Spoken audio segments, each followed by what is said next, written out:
My name's Colin Arndt. I'm a full-time cellarman at Infusion Brewing Company. So this is our mill room. Every brew day starts out in here. We get our grain bags shipped to us in 50-pound increments, and we have to cut each individual bag open, pour it into the hopper here. That hopper is going to feed into a roller, which is going to mill the grain. We're just cracking open the grain enough to expose the proteins and the sugars inside of the grain. And after the grain goes through the mill, it travels up the auger, feeds into the hopper above the mash tun, and then it'll sit and wait there until we're ready to start the brewing process. Hi, my name is Max Stewart. I'm one of the brewers here at Infusion, and today I'm going to be showing you a little bit about the actual brewing process as it pertains to the hot side, which is the mash tun, the boil kettle. This is some excess. You see how it's very dirty right now? We very much don't want that over in our kettle. So I'm draining that all out, filling this up with water as a rinse, and then we'll start emptying the grain out of the mash tun. All right, so now we are going to remove all of our spent grain from the mash tun, prepare it to head out to a farm north of town a couple hours. It's going to feed cattle, buffalo, hogs, sheep, some donkeys, some geese. So now I'm going to utilize the rakes inside of the mash tun to begin pushing all of the grain out into the tub.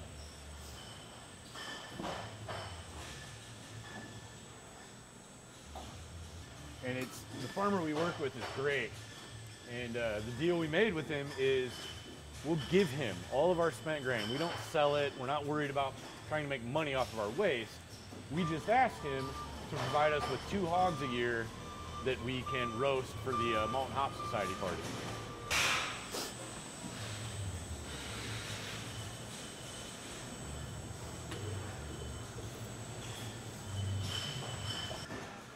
So we mill our grain, run it into a hopper over the mash tun where we blend it with a set temperature of water.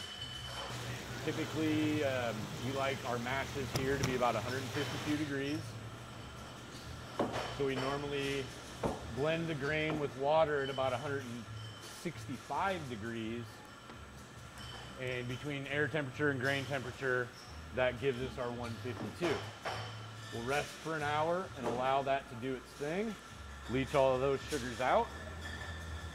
Then we begin the process called bore off, which is essentially just recirculating the wort over the top of itself to filter out all of the small particulate that we don't want to take over to the kettle.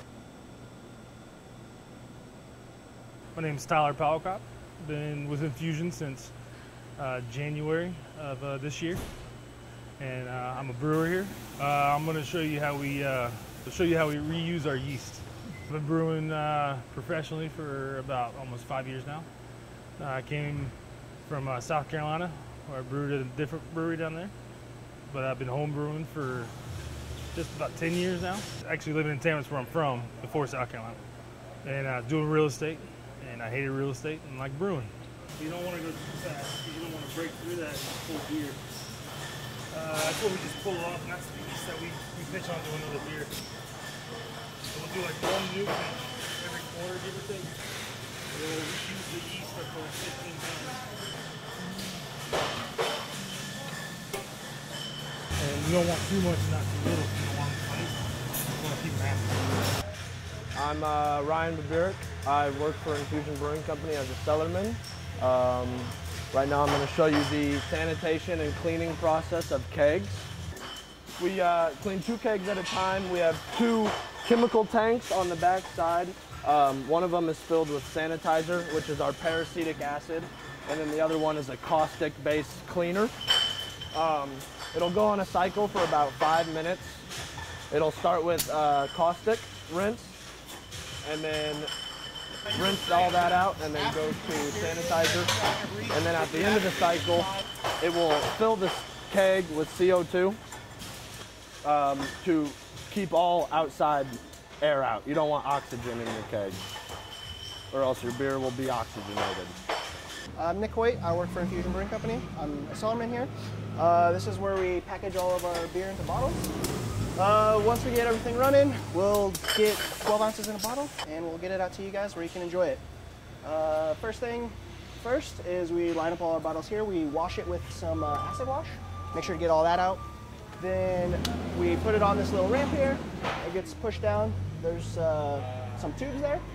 They'll go down into your bottle. They'll purge it of any oxygen. We want to make sure that there's no oxygen left in those bottles. So the beer will either come from one of these two tanks. If you see here, we have a hose on the ground back there, and it's hooked up to the front of this tank. And it's a nice insulated hose, keeps our beer cold while we're filling bottles. Once it's completely empty of oxygen, we'll start filling it with beer.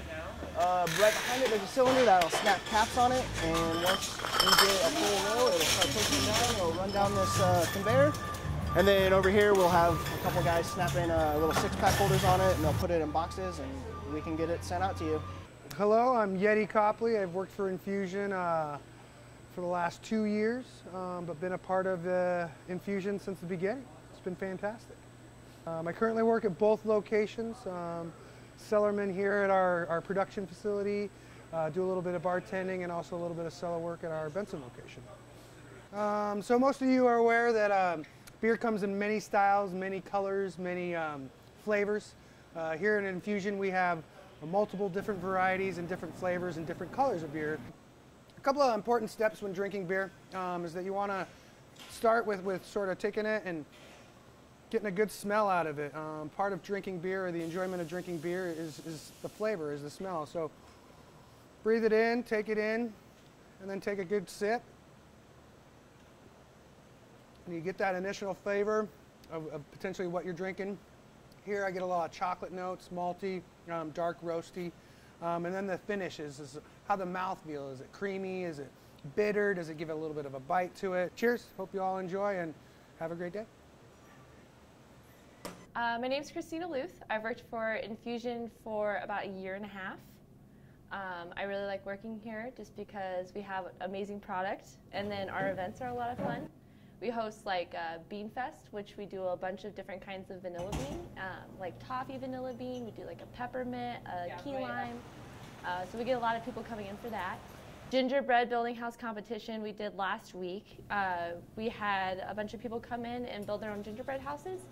And while they were building, they got $1 off their vanilla bean, gingerbread vanilla bean, and it's really good. I like it a lot. My favorite things about working here is it's super laid back. The customers are really nice. That and like the hours are great. We get closed at 10, so I'm not here till 2 a.m., so that's really nice too. So. Beep. Yeah, a house that the Bean built.